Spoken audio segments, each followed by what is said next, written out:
Hey, before I kick off the podcast, I just want to shout out Next Door Clothing.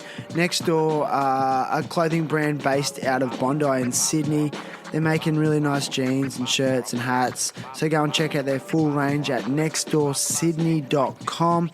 They're also artists, so you can go and check out a range of art. They put on rad parties, and I love what they're doing. So nextdoorsydney.com for the full range.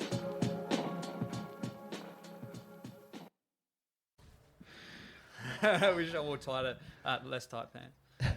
Looser, that's the word. All right, are you ready to rock and roll? Fuck yeah, man. Let's do it. Okay.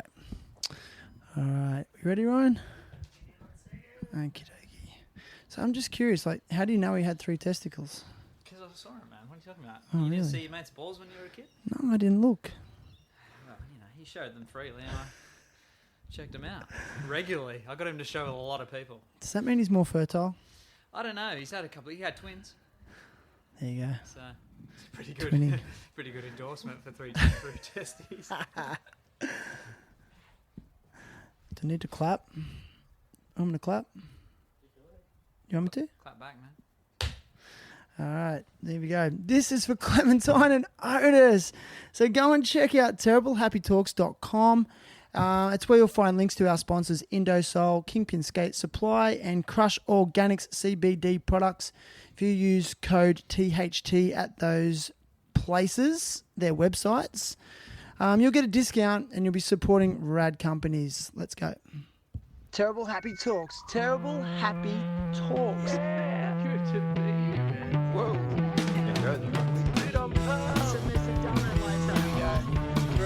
3, 2, 1. Alright, let's do this. Today's guest is Adam Everill. Adam is recognised as one of Australia's leading young social entrepreneurs. He's a past guest on the show dating back to episode number 88, in which we talked at length about his NGO, The Equal Playing Field, which is all based around domestic violence prevention, isn't it, Adam? You might want to grab that mic. It started, let me get close. It started as a organisation aimed at eliminating violence against women, and then moved into eliminating violence against women and children, and now it's what's called a broad-based community development organisation. So It's rad. Doing a bunch of stuff, yeah. Dude, it's rad. I love it. So today Adam is with me live and in person on my back deck, aka my happy place, to catch up and give me a bit of an education today on all things decentralisation, blockchains, and cryptocurrency, believe it or not. Adam Everill, welcome back. What's up, Dad? Dude, it's good to see you. Now, first question. Are you comfortable on sitting on the ground? Definitely not. What everyone will get to witness if they're watching it, I think most people will be listening, but I will move around a lot, which is my normal mode of operation. So Yeah, man. we'll just do that. It's good. Movement's good. Yes. Like, from what I know about you, movement and physical activity is a huge part of your life. Yeah. Like, why have you always been drawn to those modes of living? I don't know that perhaps I always was, but didn't always remain there. So Yep. I think I probably felt most out of place when disconnected from my body and movement, perhaps. So those times in my life when I was not being physical, became heavier, was a lot more sedentary, I think I probably saw the darkest part of me. Yeah, I get it. Bro, I kind of feel like you might need to pick up that mic. Yeah, that's cool. Sorry, just because we're outside. That's all right, man. I'll do it for there's you. a bit of, thank you, sir. Yeah. No, like I'm just curious because like you really like to push it seems like you like to push yourself to the extreme in everything you do. Yeah. So like you recently were doing some running challenge. What was that about? Like Didn't I do that before the last one, or was that? I thought you did another one. No, I did. So I did the Kokoda in a day. Kokoda in a day. Which I don't even. What? I don't even think I think I was supposed to talk about it last time. We didn't get there. We just talked about awesomeness, about love and fucking everything else. Oh, we talked about love. Yeah, so the whole time was, which is one of my favorite topics. Dude, it's deep. Yeah, so I did Kokoda in a day. It was supposed to be in Kokoda, but shit happened. Yeah. The fucking world fell apart. So we replicated it in Australia. So it was 100. In the end, I did a little bit more than Kokoda. It was 104 kilometers and 6,500 meters of elevation, and fucking ruined myself. I've still got the injuries from that. I can't quite seem to kick, but it's not keeping me back too much. But raise some money. And when you say you can't kick, is that when you're doing martial arts as well? No, I mean like I can't kick it, as in like I can't get rid of these these things. Sorry, was that your dad joke? I could. No. You're actually being legit. I thought I might have missed it. No, I fucked my legs. Only I could really tell, because it only starts to happen around 15 or 20 k's of running. But extreme stuff tends to be a part of my life. Yeah, I know. And also, like, you've been busy, right? So since last time we spoke, like, you obviously have your awesome NGO, Equal Playing Field, and very involved in, developing. You like to develop things. You get ideas and concepts, and you like to run with them. So maybe just give us a bit of a chronology of what you've been up to since last time we chatted, because I'm curious. That's why I've got you back on. Yeah. So I think, like, if you listen to the very end of the last podcast we did, I think, like, trailing off, you were like, "What? You're into crypto?" It was like something like that. So I was already, I've been into crypto for a couple of years, but, like, getting deeper and deeper into the world of what people call crypto. So that's been something that I'm sure we'll talk a lot about today, as well as the equal playing field stuff. That's continued. We've continued to grow over there. We're doing some big stuff in Australia around the harms of social media. Because it started in Papua New Guinea, correct? Yeah. So I founded it there with my my co-founder Jackie, who's I guess my dedication today is to her mother Lucy. We just lost Lucy on Monday. Oh, sorry to hear that. To this thing in the world.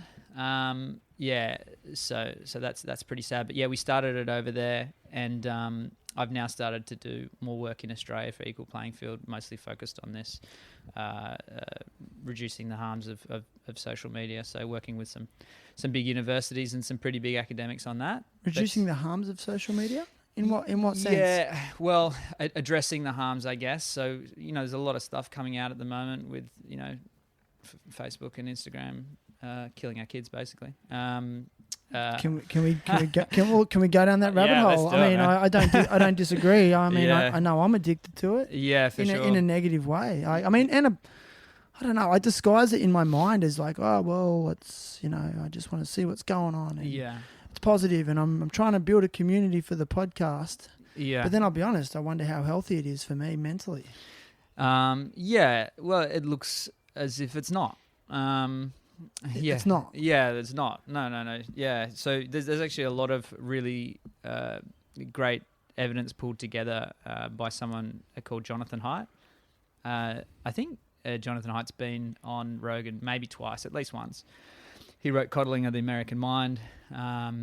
He's got TEDx presentations and stuff.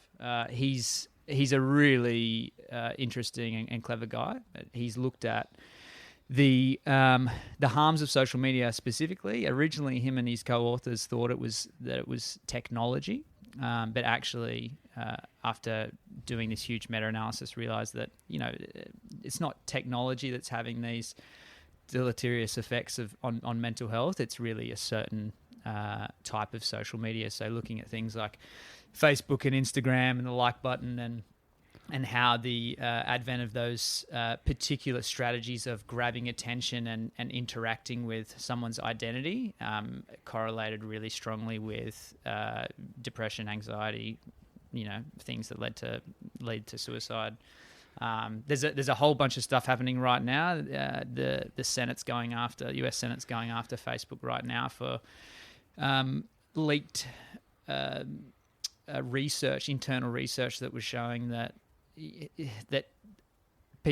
young people were way more likely to kill themselves if they were using their their platform in certain ways. So, and this wasn't really brought out to the public; it was leaked to the public. So there's a renewed fervor around it at the moment. But I mean, the first time that this popped up and it was a concern for me was back with the Cambridge Analytica stuff.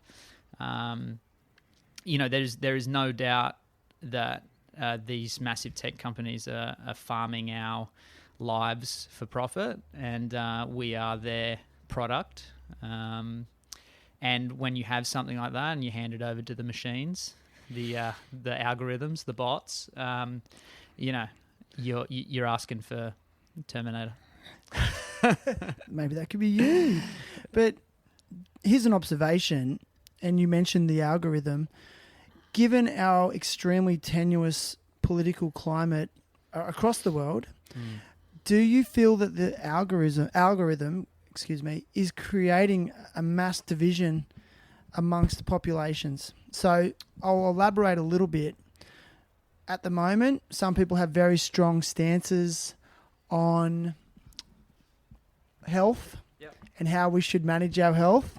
Yeah. And then other people feel that they don't want to participate in mandated health requirements. Yeah. Now, if I was someone that didn't want to participate in mandated health requirements, which is a really politically correct of saying vax or no vax. Yeah. Let's stop beating around the bush. Yeah. On my social media, what am I going to keep seeing in my feed? Is like articles and information related to my opinion. Yeah. But then conversely, the exact same thing's going to happen on the other side. So. Is that just like creating a massive divide between people, in your opinion? It 100% is. Yeah. So a lot of people would have seen the documentary A Social Dilemma, which highlights a bunch of this stuff. That was the kick up the arse. Watching that, a bunch of stuff I already knew, but watching that again gave me a kick up the arse to do this Australian project. Reached out to some PhD candidates who are working in this area, looking at how violent extremism interacts with social media. So at the extremes, we have this division of ideas and ideology. 100%. Yeah. See, I'm of the opinion that all ideas should be on the public floor, everything. Because sometimes we're wrong. Sometimes the dominant ideas are wrong. The problem that we have is that you've identified it. It's that you will receive, instead of receiving, let's just say there's only two. We'll use vax and anti-vax. Let's just say there's only two ideas. There's lots in the middle, but if you're one-way inclined, or not even that, but maybe if you are involved in some other things where those people are more likely to be anti-vax, you're going to start seeing anti-vax ideology. Now, what we should ideally be seeing is actually more a representation of where people are sitting. Let's just say 99%, or let's just say not even 90% are pro-vax and 10% are, or 99 and 1 or whatever. We should be able to not have censored information of that 1 or 10% or whatever that are saying, this is why I'm anti-vax. These are the studies that I'm looking at. This is where I get my reasoning for believing in this. And then those things should be given freely to the world for people to attack and critically attack, look at the arguments and argue against them. That should be the conditions of living in a society. But we have, through the machines, we've circumvented the normal way of interaction. It's kind of unnatural. And what it's done is, you should be able to make a decision based on available evidence, and you should know that 90% of people believe this, or 90% of people who should have an opinion on health, because of their qualifications, believe this. Here's all their ideas, and here's all these other people's ideas. And you know what? There are some people over here that deserve an opinion, and actually, the people over here should look at it. Is anything over there worth us fucking looking at? because there always is at least something. But isn't it part of the social media problem as well? If an idea is considered a little bit too extreme, that person's cancelled. You know, they're blocked. Yeah. I mean, and I understand if they're maybe perpetuating violence or things of that nature, but who makes that decision? You know, and it's is it the algorithm, or is it is it Mark Zuckerberg? I don't know. Yeah, it looks call me ignorant, but I don't think any of us really know. That's what I mean. Yeah. Do any of us really know? Yeah, the interviews happening right now and the people at Facebook that are getting grilled. You know, they're being asked a lot of these questions, like, is this the algorithm allowing these particular ads, for example, or like, is this a person? And, you know, the responses that I'm starting to hear are things like, well, you know, we can't look at everything that comes through, so certain parts of it are an algorithm and other parts we have people in there. Now, you also have certain actors within teams that may be ideologically aligned with a certain idea, so they're looking for streams of things to censor and ban. So there's the interaction with the algorithm, there's the interaction with humans, where you've created a system of information that is no longer this, you know, the pinnacle of journalism. You know, I remember doing a uni degree around comms, and I was given the Australian Journalists Association Code of Ethics or something that we looked at, and it was all about impartiality. Like it was what journalism's supposed to be, and we've virtually lost that everywhere. You turn on. I never watch the news anymore. But you turn on Channel 9. My oldies were Channel 9 or Channel 7 the other day, and I heard them mentioning what they were going to talk about. There was fucking 3 ads in it. Not ads, but like, Australian wine company is going to be doing this new thing. It's like, fucking, is everyone dumb? They're getting paid to it's that media is corrupt. So yeah. I mean, mainstream media, there's so much distrust with it more than ever. I mean, and mainstream journalists have lost so much. I mean, I don't know if they ever had credibility, but I often ask myself this question, like, these journalists that start out working for these mainstream corporations, they would go in there with the best intention, you know, but I always wonder what changes. And I think it comes down to money. They're like you and I, they're trying to put food on the table for their kids, but they're also, you know, bombarded with high pressure deadlines and producing content on a daily basis. And so they just, you know, it's like they're really just scrambling to get stories, but then also they're also under pressure to increase ratings, and then they work on that whole philosophy of if it bleeds it leads, you know, and then it's actually published on, you know, a commercial television station, you know, amongst a whole bunch of ads, and I'm noticing there's more independent journalists emerging more and more, but they're constantly being cancelled with their content. So I follow some on YouTube, and they get to a certain, they're quite savvy. I'm not going to actually advocate for any in particular. I encourage people to go and find independent journalists that are not funded by corporations that are linked to real estate companies or, you know, or bigger. I don't want to, I mean, I'm trying to be all politically correct by not mentioning any names. Like most of us know who own the mainstream media companies in Australia, but they've become quite savvy with YouTube, and they say, look, we're reporting on this, but we can only just say this now. Go to this website to check out more. You know, and I think it's great, and I think it's a byproduct of people actually just wanting to get some real information, because we're not stupid, and I think most people now more than ever know when they're being fed bullshit. Yeah, and there's also a lot of people that don't, or not even bullshit, just like maybe questioning the information they're getting. Yeah. Yeah, I think there needs to be a, you know, tech has been celebrated. Silicon Valley's been celebrated for years. I've actually, you know, when I was working in the innovation and entrepreneurship space, working at UTS, I had this constant question that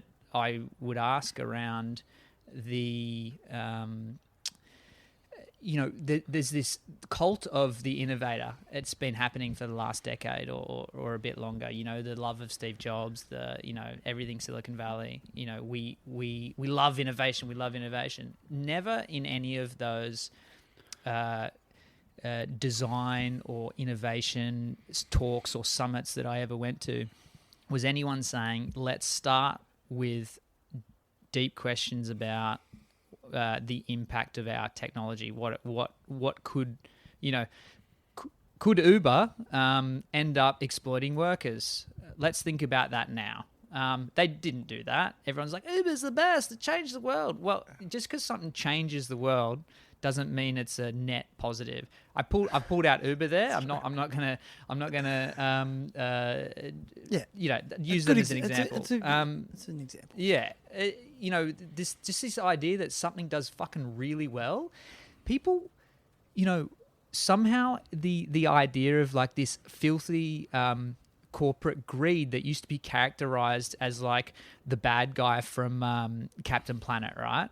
That's what everyone was like, corporate greed, gross. It got dressed up as innovation, and then everyone forgot that actually growth at all costs is not okay, just because it's a shiny new thing that comes out of fucking Silicon Valley, that because it doesn't look the same as it used to. It's not. Maybe it's not, the big families that put this together, and maybe they don't look the same because they don't wear the same suits and they fucking do yoga and they pretend that they care about the fucking world. But it's not like these companies, they never, and these innovators, we're churning constantly out these like, be innovative. It's all just a new, it's like neo-capitalism, this new like more. Dressed up in a different way. Dude. Yeah. And I love that. This is what I like about you. You're questioning these things. Yeah. And you are questioning the status quo. What's really bugging me at the moment with the current state of our society is that if you do question the mainstream or structures that have been in place for many, many, many years, even though they're not serving our communities, you are automatically dubbed as a conspiracy theorist. Yeah. I can't stand that. It's like the most oppressive. I think when someone's called a conspiracy theorist, I think it's such an oppressive term that actually limits progression. For sure. Because that's how we have progressed to this point as a society, by people asking questions. Yeah. So there seems to be some kind of evolutionary need for those who are like, fuck that doesn't seem right. We actually, you have to, me and a mate were talking about this the other day, big up to Sims, walking in the bush, you've got to have the people who are walking along the trail and they'll be like, fuck, I wonder what's over there, and wander off. And they don't know what's over there, but you got to have those people. But everyone can't do that. If everyone just goes and walks off on their own in the fucking bush, everyone's going to die. You actually need someone to come up with a cool idea. Everyone to go, this works. We'll all do this thing, be conservative, I guess. We're going to make society work. And then someone says, oh, I'm not sure if this is the best way to do it. I found something over here that might work better. And everyone goes, fuck off, mate. This is the thing. Yeah. This is the thing. This is what we do. And not until those new ideas gain a lot of traction do you start to move, more of society along to them. Dude.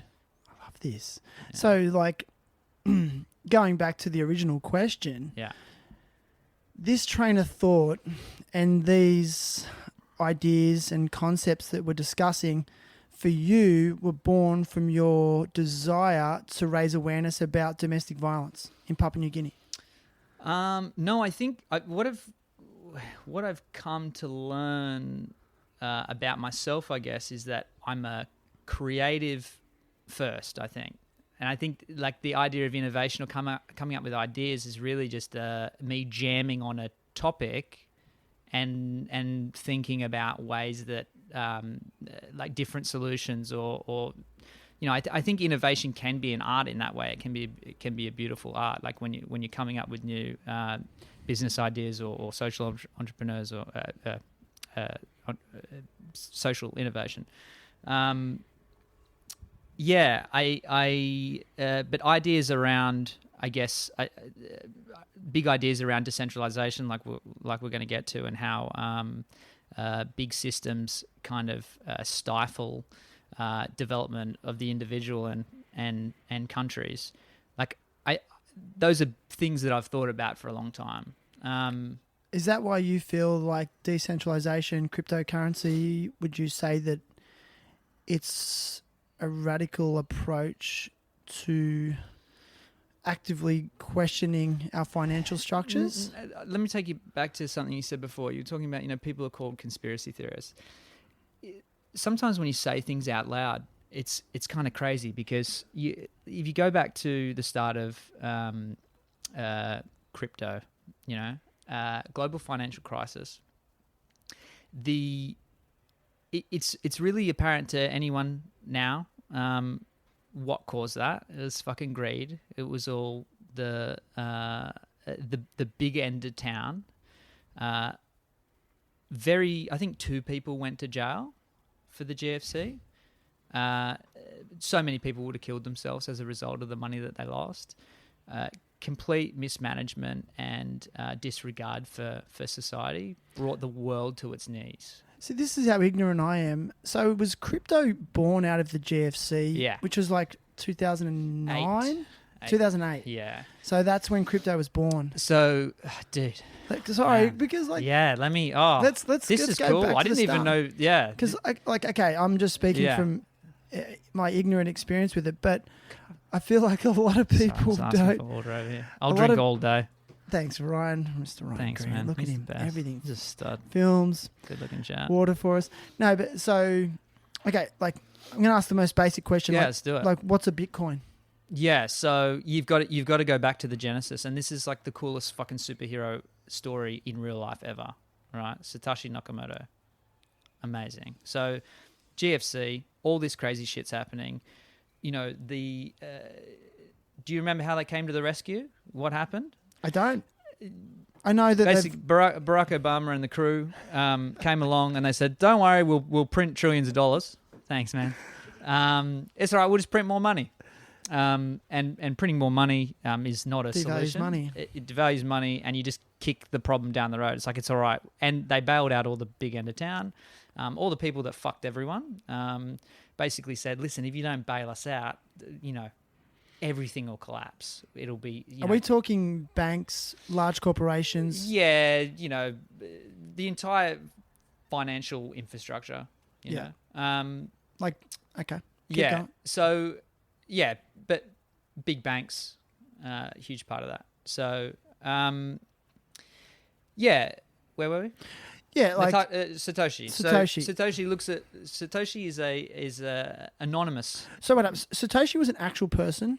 Well, had to be a person or some people. Right. Came out as an anonymous. No one knows who he, she, they are. Came out as Satoshi Nakamoto. Put From Japan. Who knows? Just the name. It's a pseudonym. And started to put the Bitcoin white paper out into the world. Okay, I've heard of that. It's like a Yes. manifesto, correct? Yes. Yeah, Okay, yeah. keep going because Cool. I've got some questions brewing. Yeah. Again, I want to jump in and say that I know You're not an expert. I know a lot about crypto because fine. I've been deep in it for years, but I'm definitely not an expert, and I'll fuck up some of this. It's and fine. Not an economist, but But you've got a personal experience with it. yeah, Because you've personally invested in it, I love and just it. to clarify, like I want to hear yeah. your experience with it, and we're not proclaiming that you're the expert Yeah. on crypto, but from what I understand is that no one's really an expert. I don't think you can go to university and do a degree in crypto, can you? You can now, yeah. Oh shit! You can now. That's probably But keep going. no keep one going. that's worth their salt is doing it though. So there was Satoshi. Yeah. Then there was the white paper manifesto. Yeah, and he basically said, why the fuck do we need banks as the middle the conduit for our money? Because essentially, you have your money is not yours. It's sitting in a bank account. We know that around the world that bank accounts got frozen. You couldn't access your money. Your money wasn't your money.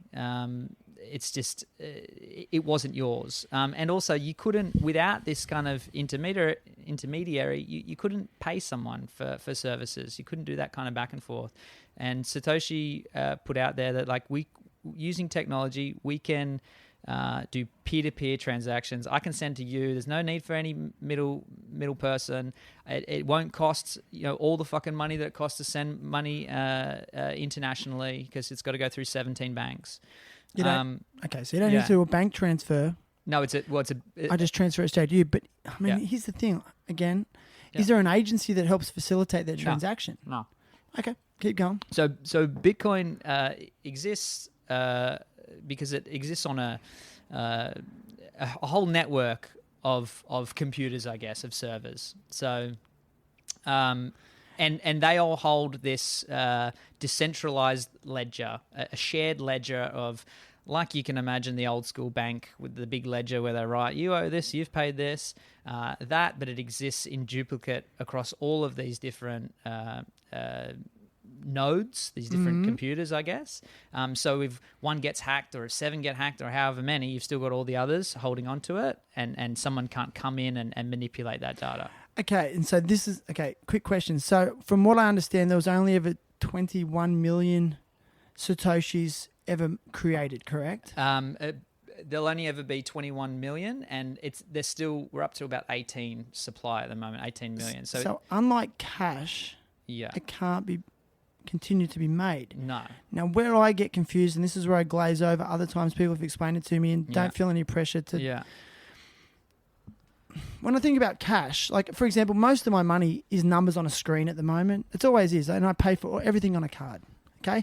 I rarely have cash in my wallet, but I know that if I go to an ATM, I can get something tangible out of the ATM, and it's a piece of paper, and depending on the color of that piece of paper, it tells me how much that piece of paper is worth and what I can buy for it in our society. Does that make sense? Yep. Where I get confused with this cryptocurrency is, like, from what I understand, it's 1 Bitcoin. Is that like, what's the tangibility of it? Is it just numbers on a screen, or is it just like a piece of code? What are you buying for your money? I guess it is a piece of code, in a way. Is it just like a code on a screen, and there you go? I don't know what it would look like behind it. I know I have different, I guess, apps, decentralized apps that interact with it, or how most people interact with Bitcoin is that's all happening in the background, the transfer of value. But most people are just trading Bitcoin on exchanges, just like you would equities, like like stocks, like shares and stocks. Yeah, it's like I bought this thing; it's worth this much right now. I can see it in my wallet. It's they're called wallets. I can see it in my wallet. It's worth that much right now, and then it might lose value and it'll be worth this much right now. But generally, with something like Bitcoin, there's so much liquidity, meaning that there's so much selling and buying going on that you can always get rid of. Like, I could sell it right now instantly and get my money and withdraw it. But what's the commodity? That's where I get confused. Like, so if I, for lack of a better example, let's say I bought BHP shares. Yeah. That's just a random example because I'm in I'm in the Steel City. Yeah. I know that if I really wanted to, I could go to the place, like, okay, I've just bought shares in this company. I could go to the factory and show me the piece of steel, show me the commodity that you made with the money that I gave you. Yeah. Yeah. So the Bitcoin should be viewed, a lot of people say it's the digital gold. So gold as analogous has always been used as a hedge against currency. So when you don't trust the government to manage finances correctly, historically, people have bought gold. So the rich folks usually buy gold and silver because there's, but it doesn't have a finite supply, but it's somewhat of a finite supply. Because it's rare. Controlled. It's rare. It's got rarity.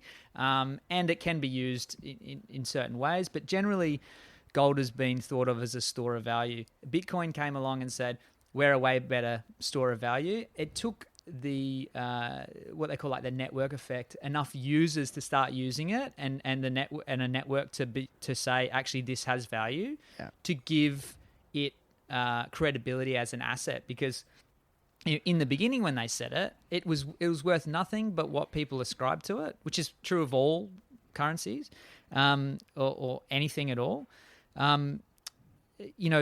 It got put out there. A bunch of people started mining it on their desktops. I'm like, yeah, we've got some, cool. And then the first transaction happened. I think it was quite a bit after, where someone paid someone as a test case a ridiculous amount of Bitcoin in today's standard for a couple of pizzas, and that was the original transaction. They bought 2 pizzas with Bitcoin, meaning someone said, if you send me this much Bitcoin, I will send you these pizzas. So it was like an informal way to use it as a currency, and that was like the first time. And then more cases of that led to the first crypto exchanges, starting with Bitcoin and then growing to a few other cryptos. And then once you had that, you're creating a market for it like anything else. People ascribe value to it. The value grows according to how much it's believed in. Yeah. Dude, well explained. Yeah. Good job. Gonna hit you with another tricky question, Cool. and if you don't know the answer, like, don't feel bad about that.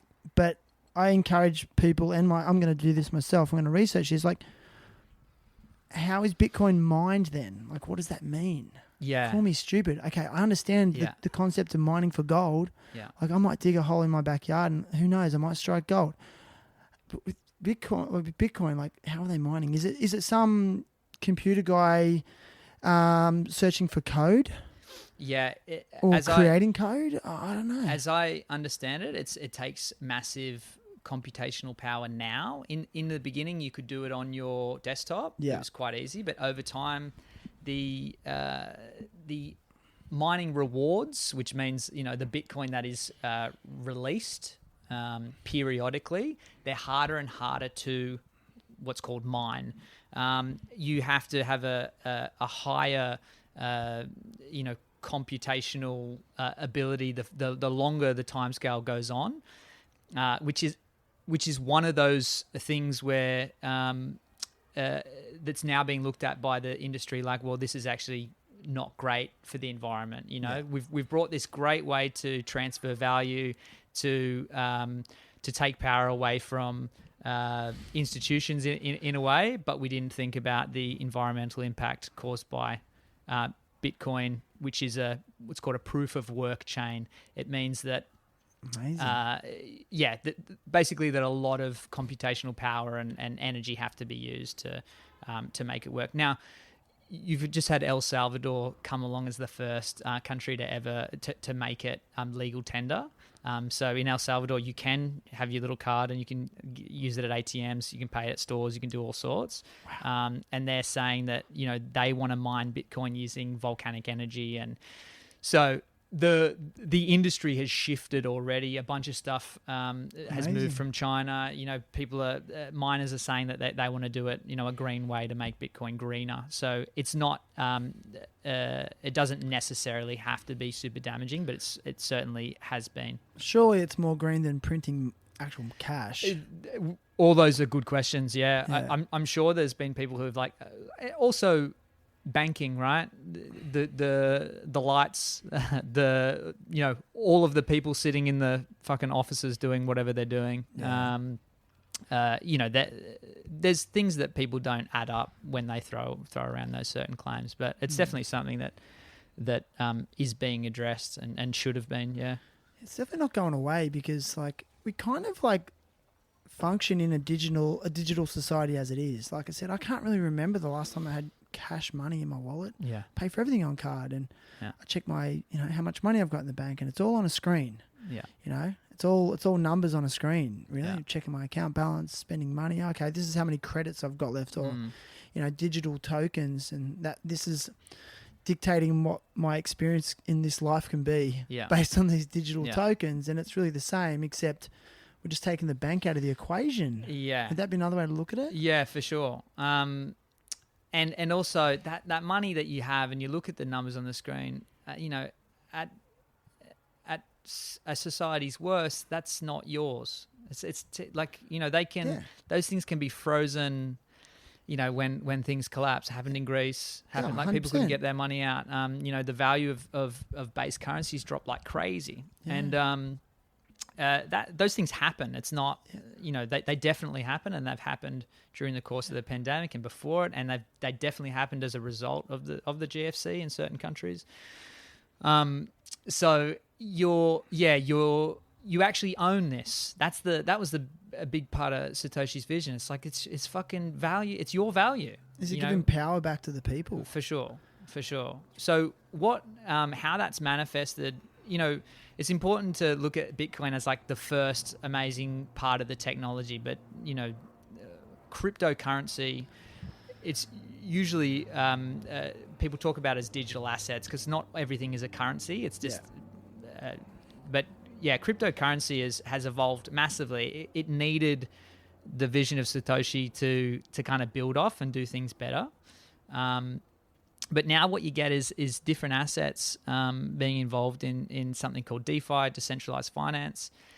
And if you look at how banking works, is you can have now the regulations will be different from country to country, but I'm quite sure America has some jurisdictions where it's something like 1 to 100 ability to lend out. Fractionalized lending, it's called.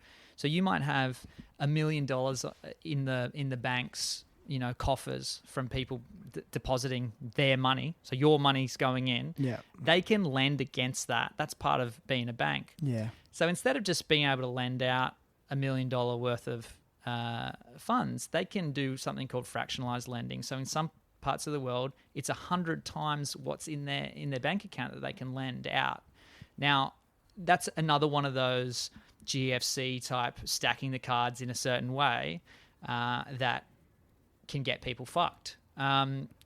DeFi and why banks are so always we hear about them doing record profits, doesn't matter what's happening in the world, is because they are lending out money a lot of the time that they don't have to people to pay interest on those things. You buy a house, you pay double by the end of it, or close to.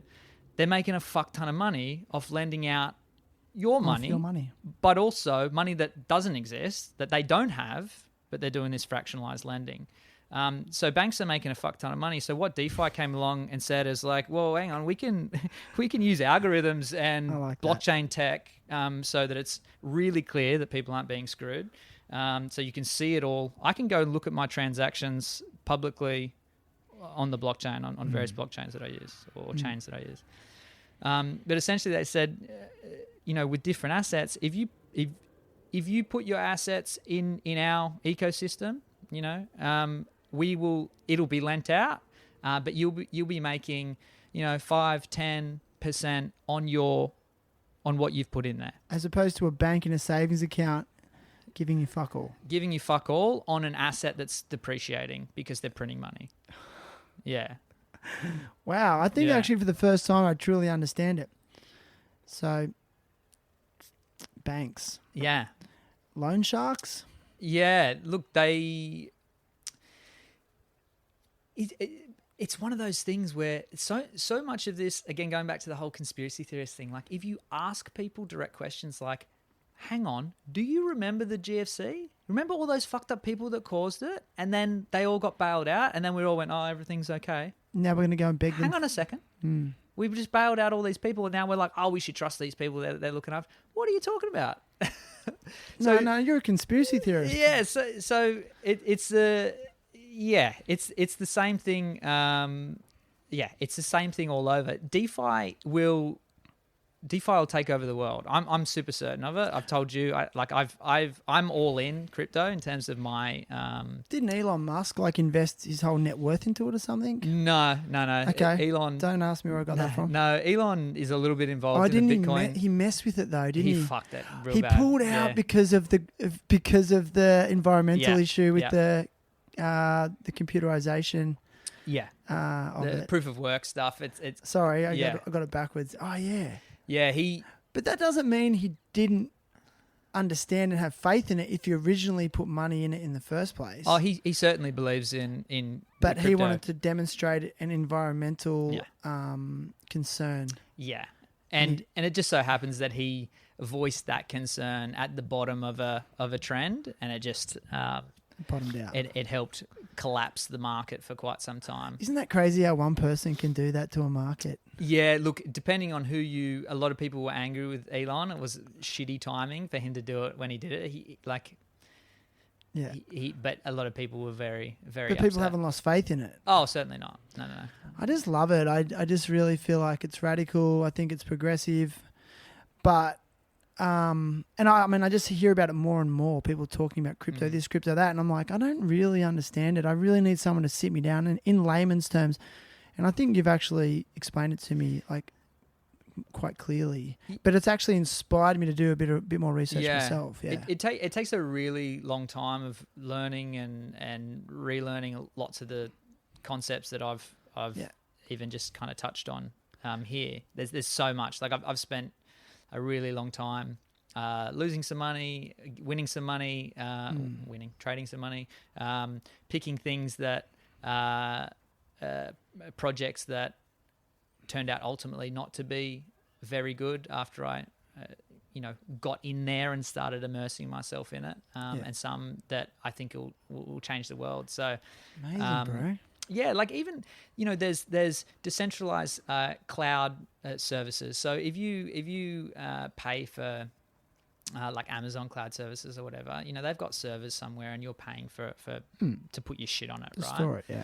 So there's something called like Akash Network, and there's a few others that do this kind of thing. I think Filecoin does it as well. But essentially, their project is all about like storage, cloud storage, but decentralizing it. So all of these different users that have, or all these different servers that have room on their servers because they're not all full, can all contribute to a space where you can have decentralized cloud storage. So it's all of these people with their unused space contributing to a product, someone wanting storage space instead of paying Amazon for it. All the people are getting a little bit of that kickback from it. Kickback, exactly, and they can do it for a fraction of the price because it's there's no wastage there. It's existing opportunity that's just use technology to grab hold of it. I just want to go back to something you said. Yeah.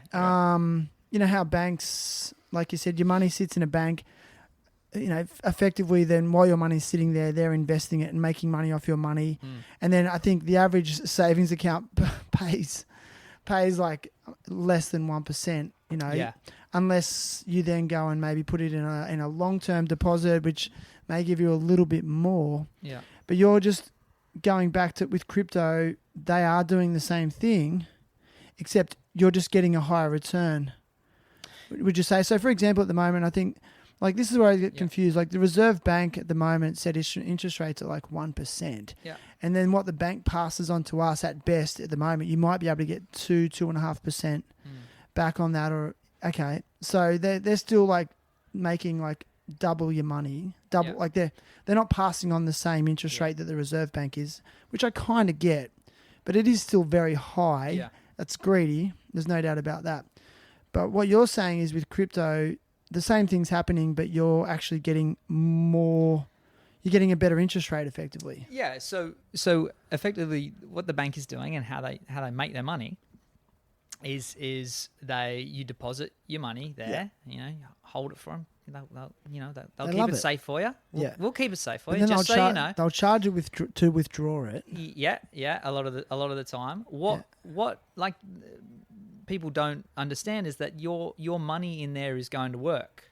Yeah, that's what the bank's doing with it. That's simple, eh? Like it's going to work for them, and they're putting that out. They're lending it to others. Sometimes lending stuff out, like I mentioned, that's not there, and then they're getting the return from that. So they pass that back to you.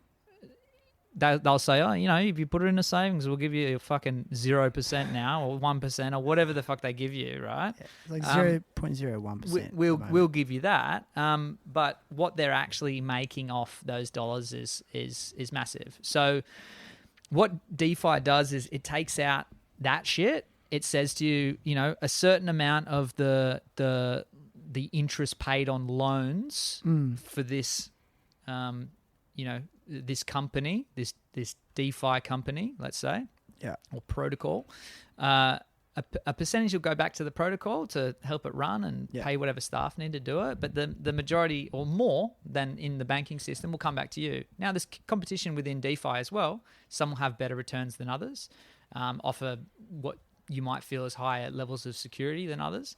But essentially they're saying all that money that we're making off your money, we're going to give you more of it because it's your fucking money. We just created the technology. Right? That's DeFi. It's decentralized finance. It's taking out that whole layer of people stripping your money from you. So obviously banks and governments would be scared of crypto. Yeah, some governments are. Do you know much about the political side of it? Yeah, look, it's been. I saw something recently that Australia was looking to, or someone in Australian politics is looking to bring some more regulation in because we're less regulated. Sorry, we're definitely regulated when it comes to exchanges, but we've been quite crypto friendly, which I think is good because we've been able to innovate here. Yeah, there's a lot of cowboy shit that happens in it. It's a new industry. Yeah, okay. A lot of people getting scammed, and they always have.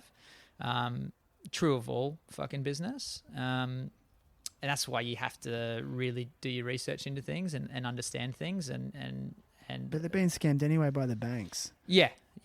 But we don't question it. Yeah. Exactly. The more I went down the rabbit hole of crypto and then into DeFi as part of that, I just knew more and more that I wanted all of my money elsewhere. Amazing.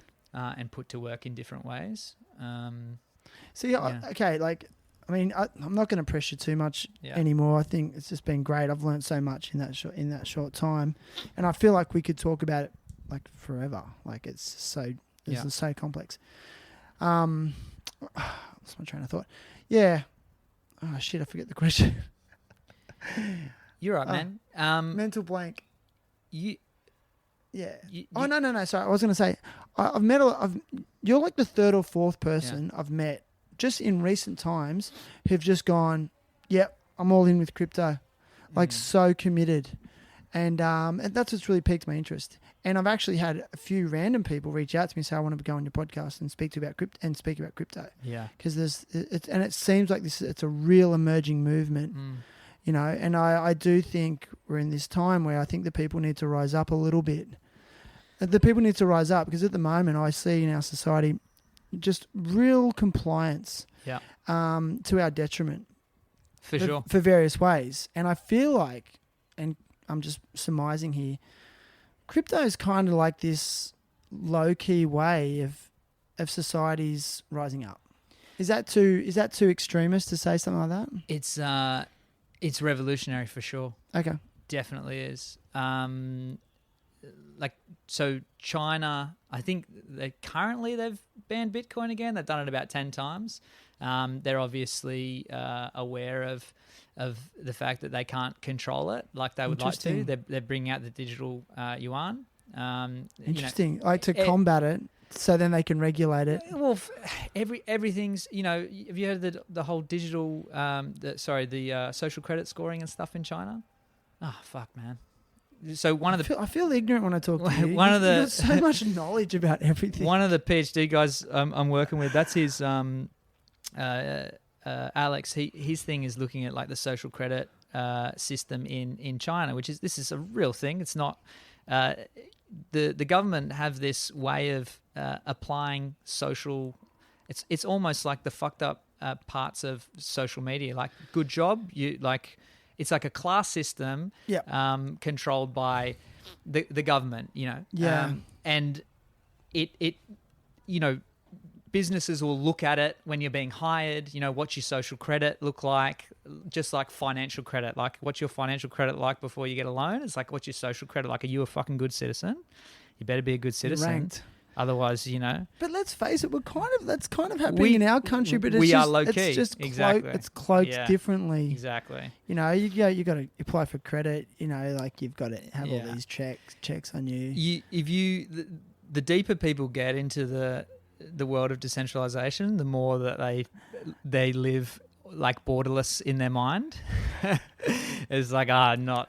That's why I'm so interested in it. I'm not into this anymore. I'm somewhere else. But that's why I'm interested in it, because you think it's about money, but it's actually really about so much more. It's like you said, it's all about our social standing. It's freedom.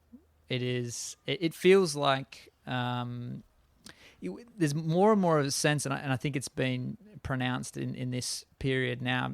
We've been told what to do, that we don't have control over ourselves. And being able to take back control, there's definitely a growing element of people that are like, I want to do that. And now it's the big end of town, funnily enough, that's coming in a massive way with cryptocurrency, because they're worried about the management of their country's funds and resources. US government printed more in 1 year than they had in the history of their country. That was, I think, last year. To bail them out of an economic crisis? Just economic stimulus. Yeah. Like, we've got to print more money. We've got to give people payments because they don't have jobs, all that stuff. Yeah. And what's the eventual fallout of that? Another GFC. Yeah. So bigger than the last one is what they're saying. Sorry to cut you off, Adam. No, you're right. Yeah. Just that a lot of people saying that we've just kicked the can down the road consistently. Yeah. Like, there's all of this government debt for the biggest superpower in the world. China's looming. It's a dude. My head's just starting to go. It's a crazy, interesting world, man. Is this colonization? Is China trying to colonize? Is this modern day colonization? Back in the day, it was like turn up in boats and overrun the natives, and now it's like they're doing it digitally. They're doing it through pathogens, and my brain's going. Zzz. I'll send you someone soon. Look, there's really public something called the Belt and Roads initiative. Belt and Roads. It's the Chinese government's strategy, long-term strategy to connect the whole world to China through sections of water and through roads and through rail. What? The whole world? The whole world. What? Even the whole like world. Over it's public across oceans. They across oceans. Look, it's not a conspiracy. You can look it up. Conspiracy. It does, doesn't it? It does. This is the thing. It sounds like a conspiracy. This is public from the Chinese government. It's not. And I know this from working in the Pacific, that you can see it. You can see the manipulation in China in coming in their governments in. There is no ethical diplomacy going on. It's like, how much money will it cost us to gain influence in these countries and control? And in a lot of those places, it's not a whole lot. So there's a lot of countries in Africa that have been massively corrupted by this process. Is that because China, like these countries with in economic crisis, they're coming in and giving them aggressive loans as well? Yeah. So like they're like, we'll bail you out, but then here's our conditions, Yeah, we can help. I mean, you. China's been doing that. They've been doing that forever. Yeah, and to be fair, so have all superpowers. That's what we do as a civilization. The problem is that the tactics are very different now. There's a certain Australia has to employ certain tactics of diplomacy because our people wouldn't accept, corrupt activities in a place like PNG, outwardly corrupt things in PNG, whereas it doesn't seem that China gives a fuck. They're probably monitoring me right now, Lucky. I'm not planning to go to Beijing anytime soon. Have you got a mobile phone? Yeah, I didn't even They tell know everyone. exactly what you're doing. Exactly. Everyone fucking does. Yeah, man, look. South China Sea. Have you heard that they're making man-made islands there? Dude, I'm ignorant. Yeah. That's why I want to speak to people like you. This one really clear example of what China is doing in terms of its foreign policy, I guess, this kind of Belt and Roads. They went into the South China Sea and started digging shit up from the ground and making a man-made island. They made a man-made island and they put a base on it because the international law around your maritime borders are that you have something like 200 miles from your land is yours. Yeah, I've heard that. So they just went and made a fucking island in the South China Sea and said, "Yeah, we're here now. All of this is ours. This is a now They thing. created like real estate. This is a now thing. Yeah. That's, Tearing up the coral, ripping it up I didn't even know that. in feel so in places in the South China Sea with natural fisheries. Yeah, these conversations are hard for me. Like, I feel really uncomfortable. Yeah. And I just get real depressed. Like, I do. You know, It's- and I've known that for a long time, and that's why I avoid it. That's why I don't watch the 6 o'clock news. But I'm just at this point where I'm like, I've got to snap out of it and start like paying attention. Because I've got kids now. Yeah. I'm thinking, and what kind of world did I bring my kids into? Can we talk? Can you tell me something positive? Yeah. Tell me something positive that China did. Let me. I got nothing positive about China, to be honest. But Tell me something positive the banks did. Yeah. Well, no. I'll tell. We'll just talk about the positivity of decentralization. I'll tell you about my the story for my kids. That's very positive for me. I'm feeling better already. Yeah. So part of these iterations from blockchain tech is that one of the use cases, I guess, like ways that these could be used, and there's lots of different ways, not just like a store of value for Bitcoin, but one of the ways they can be used is through something like they're kind of like collectibles or art. So, you might see a digital picture on Instagram or whatever, and someone can say, "This is mine, I own it," right? And you can buy that. It's called an NFT, a non-fungible token. And the question always is, you might say, "I bought this for $500," and people might say, "I just fucking right-click and save that, and I own it for free." I was gonna say, do I screenshot it? Boom. Post it on Instagram. Boom. Exactly. It's mine. Yeah, you can say that, but it's analogous to someone owning the Mona Lisa and you scanning the picture of the Mona Lisa, putting it up on your wall and saying you own the Mona Lisa. You don't own the fucking Mona Lisa. So you don't own it. You don't own the first thing or the thing. How it's provable is using this blockchain tech. Okay. So there's that code, public code there, connected to your image that shows that you have it, shows that you can sell it. When someone, it isn't yours unless you can prove its provenance and sell it. Because otherwise, you're going to try and sell a JPEG, and someone's going to be like, "Oh, cool, are you the owner? Show us." And you'll be like, "Oh, no, because I went and right-clicked and I saved it." And they can go, "Listen, fucking idiot, I can go and right-click and save it. I want the real Mona Lisa. I don't want the fucking scanned picture. Anyone can get a scanned picture. I want the thing from the artist."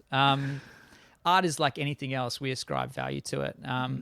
We want the real thing. So NFTs are this crazy emerging part of the crypto world, and it is the way that people will do ticketing from now on. So, there's all this bullshit with when you used to want a ticket to like a festival, right? Yeah. And you would desperately try and get it, and then you'd miss it, and then someone would fucking turn around and sell it to you for like 3 times as much. Yeah. Right? Now they can do ticketing in a decentralized way where it's provably yours, where someone can't copy it and try and sell you something dodgy or anything like they can do ticketing like this. NFTs can do a bunch of stuff. Mostly it's art at the moment. And what, like the person gets a QR code that's unique to that piece of art or something like that? Essentially, something similar. There's metadata. That's amazing. Yeah, all this stuff happens in the background, but as a user and how you interact with these things, it's just like, oh, I buy this, I click this, Is this the way the world's going though? Like, definitely. It's just like digital commodities. Yeah. And like provable, legal digital commodities. But yeah, I don't want to sound like a dinosaur here. But when I look at a picture on a screen, whether I own it or not, but then if I look at the Mona Lisa in real life, it's very different. For sure. And I get a different feeling personally. For sure. So, everyone knows I love skateboarding and surfing. And I look at skateboarding online every day. Yeah. Literally. Yeah. But when I pick up a print magazine, like, I can't describe the feeling. It's different. I feel better. I like it. Yeah, yeah. So my question to you is, like, how sustainable do you think that kind of commodity is? I don't know. Yeah, I would say there will always be a place for the aesthetic of the real life, 100%. But I mean, it's looking at the trend of technology and the digitization of our world and kind of thinking, is this at least in part going to take over? It's not so much that like there's no sort of fixed pie either when it comes to this. It's just another way to represent creativity, community, a bunch of these projects. So like what we're doing right now are these like profile picture, they're called PFP, profile picture avatar series, right? So you might get like a run of 10,000. They'll all look similar. They might be apes, like the Bored Ape Social Club, Bored Ape Yacht Club. They might be like the Crypto Punks. There's like, let's just say 10,000. They all kind of look the same, but they're all a bit different. Communities buy into that, and it becomes an identity for them, a digital identity. Okay, so the value isn't just the thing. It's like, I belong to this. And then the community in different ways provides them value, whether it's some things in real life, these clubs or these communities, they get together, they put festivals on, they have parties, to connect each other in the real world. So the best projects of those, it's really like the digital piece of art becomes like a ticket into something else. So interesting. Yeah, the grand philosophy around or narrative around this project now that I'm working on, it came from my children, but it's that idea of have you heard of the simulation theory? You heard of this? Let's go through it. I'll explain it in this way. Ryan, have you heard of it? So imagine... I feel better now that Ryan doesn't know either. Imagine a world, right? You've seen like virtual reality right now. It's getting better, yeah, but it's not amazing. Yeah, but you can imagine a world where technology continues to roll forward. You can imagine a world where virtual reality is indistinguishable from our own reality. Yeah. And if you can imagine that as a foregone conclusion, that you could be indiscernible in these realities, then you have to now admit that this reality right here could be its own made reality. It's the Matrix. Essentially, yes. Been thinking about that a lot lately. Fuck yeah. So with that grand narrative, the idea that actually it is creativity that creates the world, the whole idea of God as creator, the idea of the collective consciousness, all people's conception of what God is, there's this idea that they are in some part a creator, right? So if we put that on top of the idea of virtual reality and we think we're going to get further along, this is where Gyrus, this project, is kind of born. It's like, well, if it can be imagined, it is in essence real. So 2 years roughly ago, Easter, I wrote a story for my kids because I wanted them to follow me up on the mountain. As you mentioned, I love running up on the trails. And I wanted them to come and explore it all because there's so much that I'd found. And so I made up this story with like these dwarves and these fairies and like this whole thing, a love story. And I wrote it in the form of like from their descendants. I hope they don't watch this. The secret Santa will be... Santa's dead.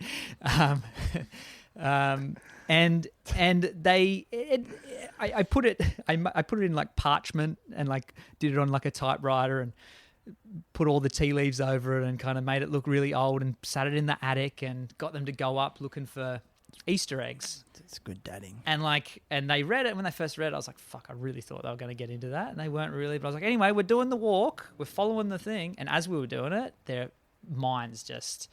We did like a 17K walk across the day, just up and down the fucking mountain, going everywhere. And it was just an awesome experience. And then the story was kind of shitty, to be honest, in the beginning. But it kind of unraveled as I would tell more parts of it to Alice at bedtime, and it just became this massive immersive story. And so the project is actually a way to tell that story. So we're doing one of these NFT projects, which essentially means we'll sell 11,000 pieces of art or close to it, to essentially to build venture capital, to put seed funding behind making film, animation, bringing this story to life. Amazing. Yeah, man, it's been a really enjoyable experience. Alice has created so many different character forks without even knowing, because she'll ask me questions and I'll be like, that's a fucking great question. Wow. What a special thing to do with your daughter. Yeah, it's been great. And even sitting down with Nola at dinner, I said, like, I need a name for this king, and I can't, I've put it out to the community. I need a name for this king, and he's came out with these really cool names. So now my son's been involved. I've made one of these characters look like my dad. I've named some after people in my life. So Gyrus is an exercise in collaborative creativity. So the idea behind is that a lot of people will come in and help us write the story. It'll be that idea of collective consciousness, and it links back to that idea of the collective consciousness as God. So the community coming together, having story ideas, doing their own art, helping color the world of the narrative, and one big like jam session. Amazing. Yeah. Well, let's direct people to it. Yeah. How can people find it to be involved? Twitter, if they're Twitter people. Usually crypto people are Twitter people, and Twitter's not much big else. in Australia, but it's massive everywhere else. Yeah, it is. It's also for certain communities. I wasn't involved in it until crypto, to be honest. It's right. it's very crypto heavy. Or is it still developing? Yeah, we've got it on. Look, we're going well. We just sort of started launching some of the art. We'll have a teaser video hopefully in a few weeks, like really, really cool shit. I'm working with like one of my best friends growing up. He's like the most gifted fucking artist, phenom, a freak, an absolute freak of nature. And I was hassling him to get involved in this for a long time. Charkin. He's like one of these, just stupidly good at everything artistic. Can fucking draw anything. He makes like visual effects for film. Just a super, super gifted dude, and he's doing all the art. So getting to work with him has been amazing. So early art's out. He's doing a teaser, and then the rest of the art, and then we'll launch sometime probably early December. Dude, amazing. Yeah. So interesting, Adam. Like, you've really just given us so much to think about and some concepts to really, maybe do a personal research into and educate ourselves. But it's just kind of I just feel like really like overwhelmed by just the various concepts we spoke about, but how much they tie in together. Yeah. And how much they just really link to our way of life anyway. And thank you so much, bro. Yeah, my pleasure, man. Love it. Anytime. Dude, I'm so glad I had you back on.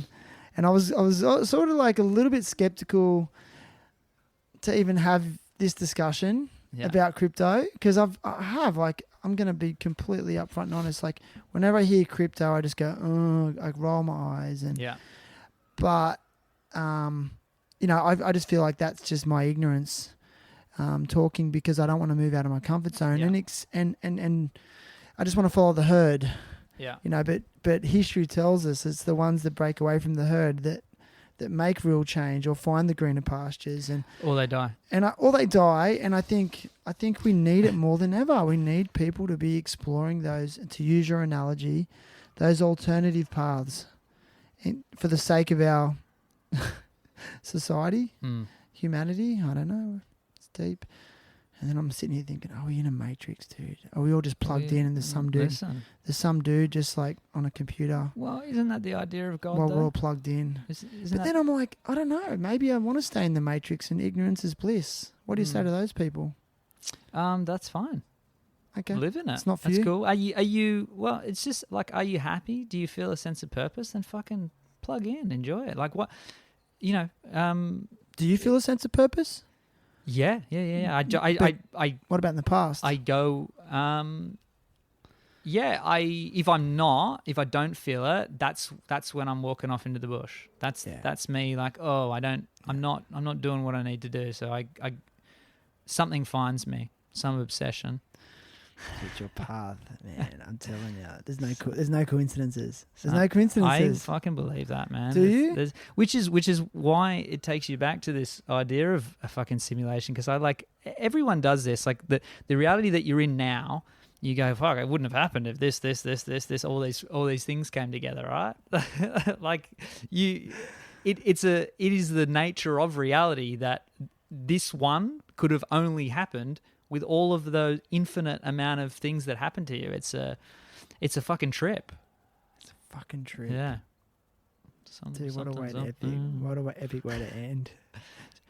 Look, listen, man, it's been epic. And I ask all guests to come to the podcast with a cause they want to support or advocate for. I'm hopeless, man. I forgot to warn you about that. But have you got like a charity or something you want to advocate for? Or do you want to advocate for your own NGO? Yeah, of course. Yeah, that's what I'll do. Okay.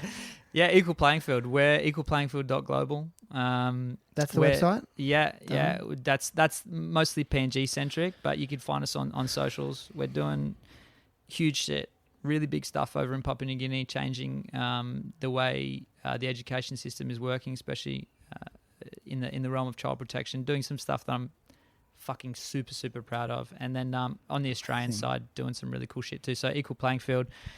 Check us out. We're going to be doing some research here in Australia, which is the first of its kind in the world, to hopefully help young people not be as damaged by the looming death of fucking Instagram and Facebook. Do you have an Instagram account? I do. I barely use it anymore, but it's these are the days that we must. I've seen that. Yeah. But you're not very active on it. Mostly because I know what it does to us. You know, I don't. I think it's poisoned our society in a way. The thing is, like, for me, man, like, I only follow surfers and skateboarders and sustainability advocates. Like, I'm choosing who I follow. Yeah, I think that's fine. I love it. And my friends put skate clips up every day. I can see what they did today at the skate park, and I'm like, yeah, that's sick. And we comment, that was rad, dude. I love you, man. So the great parts of it are the community. This is what, like, we don't want to throw away. No, for sure. We don't want to throw away the good parts of community. The problem is that those certain apps have co-opted that need that you have. Yeah. Have hijacked it. Yep. And there's certain parts of those algorithms or the way that those apps are set up to try and keep you there instead of like, man, you know what it's like. This happens Facebook and Instagram constantly. It's because they've engineered it this way. You open it and all of a sudden you're like, fucking, what am I doing? How long have I been here? Dude, I blank out. Yeah, exactly. Like, I'm addicted more than ever. Like, I thought I was like, had control over it because I actually deleted all my Instagram when my daughter was first born. My Instagram, Facebook. I think I was completely off all social media for like 3 years. Yeah. And then I started the podcast and I was like, I got to market it. Yeah. And I think they've actually improved its addictive qualities of late. Because I blank out, I scroll, I forget what I was doing. Sometimes I forget where I am. Yeah. Like, I'm being honest. And I feel like embarrassed to say that. But yeah, it's this huge dopamine hit if I get, if something gets a lot of likes or views, I'm like, oh, wow, and then I'm like, yeah, and I feel good, and I'm, my confidence is up. But then if I post something that's not getting a lot of hits, I'm like, oh man, shit. I'm going to do something about it as of right now. It's the common condition, man. Right now, if I can delete everything. Well, listen, man, it's been, like I said, it's been epic, and thank you. And if you scroll down, there'll be a link to Gyrus. I'll give you a link to that and Equal Playing Field. Link to Gyrus and Equal Playing Field. Cool. So check them out. Go and see how you can be involved or support. I always believe that activity and being involved in something is way better than just donating, especially to good NGOs such as what Adam's got going on. And I think that's about us. I want to say a big thank you to our filmer and editor, Ryan Grant. Thank you, sir. He's over there nodding. He's like, yeah, always love having him. Man. Always love having Ryan here at these. I don't know. He just brings an energy and just He's Mate. like, that's why I have all my money in Yeah. shells. Yeah. I just pay people in shells. Here you go. Again, like just money. I was thinking about it before you came over. Like a $20 bill doesn't take $20 to make. No. So Yeah. I just went, hang on a second. That piece of plastic can buy me lunch and maybe a coffee and whatever. Mm. That's what the piece of plastic represents. Yeah, it's the idea of a common idea of value that we all agree. Yeah. We all, this is what that's Yeah. worth. Okay, cool. That's what money is. And then someone will stab someone for that stuff. Yeah. It's weird. It's weird. It's fucking Simulation. dude. I'm staying in the Matrix. I'm gonna create my own Matrix. This is it. This is the Matrix. Like It's it leads cool. into so many big conversations. Anyway, all right, man. Well, like I'll leave it there. Easy, And dude. actually, I'll just finish with thanks to Indosol as always, and Kingpin and Crush Organics. So check out the websites, THT, and go and check out the new terriblehappytalks.com website. It's fully been upgraded, has a more functional media player, and links to the companies that support the podcast, and you can support me by supporting them. That's it. Sick, dude. Love you, brother. High five. Go. Boom on my back.